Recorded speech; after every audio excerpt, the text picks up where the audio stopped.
Buen día, soy Diego Ardura, profesor en el departamento MIDE 1 de la UNED y vamos a dedicar este vídeo a una de las etapas que habíamos dicho que eran cruciales a la hora de poder evaluar los resultados de un proyecto de innovación. En este caso hablaremos del muestreo. Es posible que el objeto de la innovación sea un conjunto excesivamente grande de estudiantes. Podríamos poner, por ejemplo, que fuesen 100.000 estudiantes de una universidad, ¿no? En esos casos, lo más fácil es que toda esa población sea inaccesible para realizar la innovación y por tanto su evaluación, y trabajaríamos con un subconjunto de esa población que es lo que denominamos muestra. Haríamos las medidas en la muestra y trataríamos de extrapolar, generalizar esos resultados a la población. Por ejemplo, de los 100.000 estudiantes de esa universidad podríamos seleccionar al azar a 450 estudiantes, que es un número más razonable para poder acceder a las medidas y la aplicación de la innovación que necesitamos en nuestro proyecto.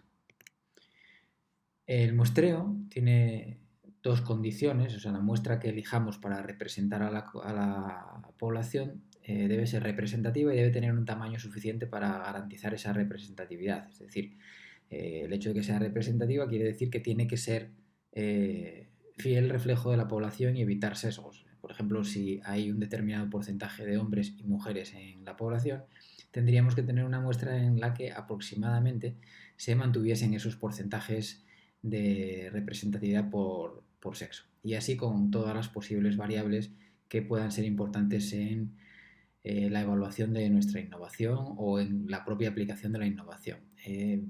Por hacernos una idea de números, aunque es muy orientativo, cuanto mayor sea la población, menor será el porcentaje para que la muestra sea representativa. Entonces, cuando las poblaciones son pequeñas, de menos de 100 sujetos, lo que se recomienda es tomar toda la población, no hacer un muestreo, sino tomar toda la población.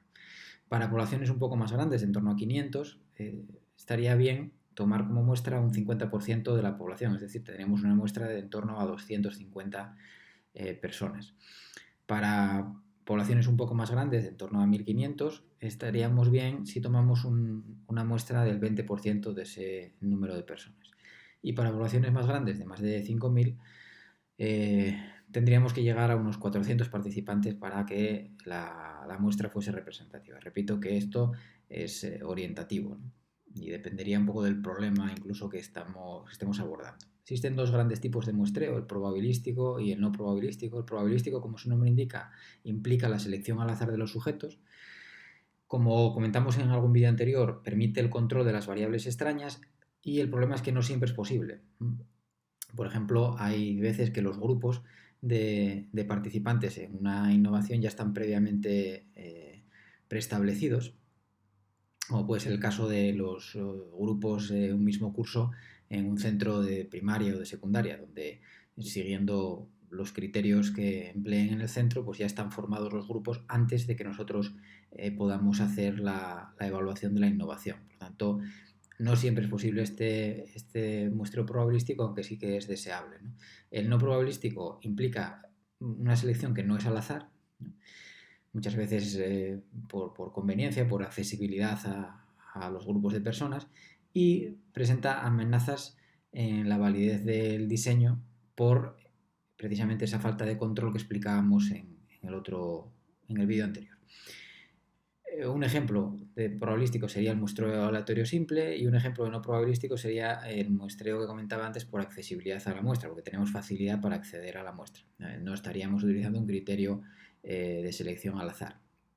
Hay muchos tipos de muestreo y no pretendemos aquí ser exhaustivos y simplemente conviene distinguir estos dos tipos y el hecho de que gracias a un buen muestreo probabilístico podríamos controlar las variables extrañas y eso es algo que no sería posible cuando el muestreo es no probabilístico o no sería tan fácil, ¿no?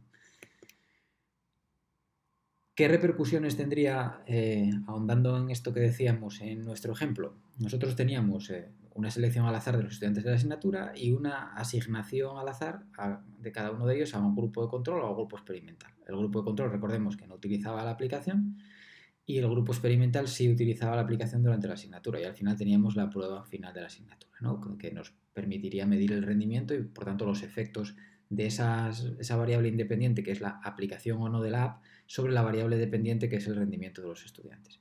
Si hacemos un muestreo, si hubiéramos hecho un muestreo por accesibilidad a la muestra, podríamos, por ejemplo, utilizar estudiantes voluntarios para probar la app, ¿no? O sea, no los seleccionamos al azar, sino que los estudiantes voluntariamente se muestran dispuestos a participar en la innovación. Entonces, en ese caso, puede ocurrir que aquellos estudiantes que tienen más interés por la asignatura sean los que se muestren voluntarios. Entonces, en el grupo experimental íbamos a tener estudiantes que tienen interés por la asignatura y, por tanto, eso es una variable extraña que podría afectar a los resultados. Es decir, si al final de la experiencia, una vez que se ha hecho la innovación, los estudiantes aplican la app para mejorar sus habilidades en la gestión del tiempo y obtenemos que el grupo experimental, esos estudiantes que han manejado la app, tienen un rendimiento mayor que los que no la han manejado, nunca sabríamos si es porque tienen más interés por la asignatura o porque realmente la app es efectiva. Es decir, la variable extraña, interés por la asignatura, estaría enmascarando los resultados de nuestra evaluación de la innovación.